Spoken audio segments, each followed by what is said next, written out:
তাহলে টাকা দিব, সমস্যা নেই, কিন্তু আমাদের অ্যাডমিট কার্ড কেন দেওয়া হবে না? আমাদের 21 জন স্টুডেন্ট ছিলাম, 10 জনের অ্যাডমিট কার্ড আসেনি। আমরা ফর্ম ফিল আপের জন্য টাকা দিয়েছি, কিন্তু স্যারে আমাদের ফর্ম ফিল আপ জমা দেয় না, অ্যাডমিটও দেয় না। আমরা যখন ফর্ম ফিল আপের জন্য টাকা দিই, স্যারে বলছে ঠিক আছে তোমরা ফর্ম ফিল আপের জন্য টাকা দাও, তোমাদের ফর্ম ফিল আপ করে আমরা অ্যাডমিট দিয়ে দিব। পরে যখন আমরা স্যারকে জিজ্ঞেস করি যে স্যার আমাদের কি অ্যাডমিট কার্ড আসছে, যখন 2015-তে জিজ্ঞেস করি, স্যারে বলে না এখনো আসে নাই, তো তোমাদেরকে 8 তারিখে অ্যাডমিট কার্ড দেওয়া হবে।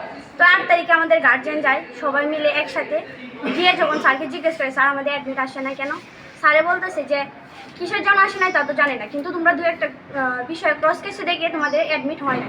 আমি বলছি স্যার অন্য স্কুল থেকে তো 2-1টা বিষয় ক্রস খাইলো, কিন্তু সবাই তো অ্যাডমিট পাইছে, তাহলে আমরা কেন পাইনি? স্যারে বলে এটা আমি জানি না, অনেক কিছু বলে, আর অনেক কিছু বলতেছে, মানে অনেক কিছু বোঝায়। তারপর 8 তারিখে আমাদের গার্জেনকে সবাই আমরা গিয়ে জানাই, কান্নাকাটি করতেছি যে আমরা ওগুলো পরীক্ষা দিতে পারবো না, আমাদেরকে অ্যাডমিট কার্ড দেওয়া হবে না। পরে আমাদের গার্জেন আসে স্যারের কাছে, আসে অনেক কিছু জিজ্ঞেস করে, তারপর স্যারে বলে আমার সাথে অনেক জায়গায় যাইতে হবে, বলে ঠিক আছে আমরা যাবো, কিন্তু আমাদের যদি টাকা দিতে হয় তাহলে টাকা দিব, সমস্যা নেই, কিন্তু আমাদের অ্যাডমিট কার্ড কেন দেওয়া হবে না? এটা হচ্ছে আমাদের বিষয়।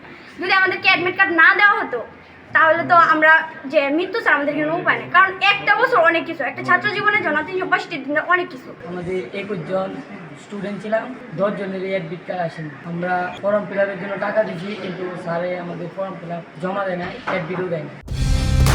কালার এক্সপার্ট, জর্জ স্যাপ এবং মাইল্ড অন হ্যান্ডস টেকনোলজি সমৃদ্ধ অরিক্স ক্রিস্টাল ওয়াশ আপনার লন্ড্রি এক্সপার্ট। আগে বলছে আমাদেরকে যে অ্যাডমিট আসছে, পরবর্তীতে আমাদেরকে জানানো হয়েছে যে সমকালে জানাইছে যে আমরা অ্যাডমিট আসেনি। আমরা জিজ্ঞাসা করছি কিসের জন্য, পরবর্তীতে স্যারে বলছে আমরা সেটা জানি না, তোমরা 1-2 বছরে কস খেয়েছে বলে দেওয়া হয়নি অ্যাডমিটটা, এই কারণে আমরা শিক্ষা অফিসে আসছি। আমার মেয়েটা এসএসসি পরীক্ষা দিবে, মেয়েটার সাথে বুঝুন আমি দেশ আমার আত্মীয় স্বজন সবার সাথে বলছি আমি খুব গরিব ঘরের বুঝুন ফ্যামিলি।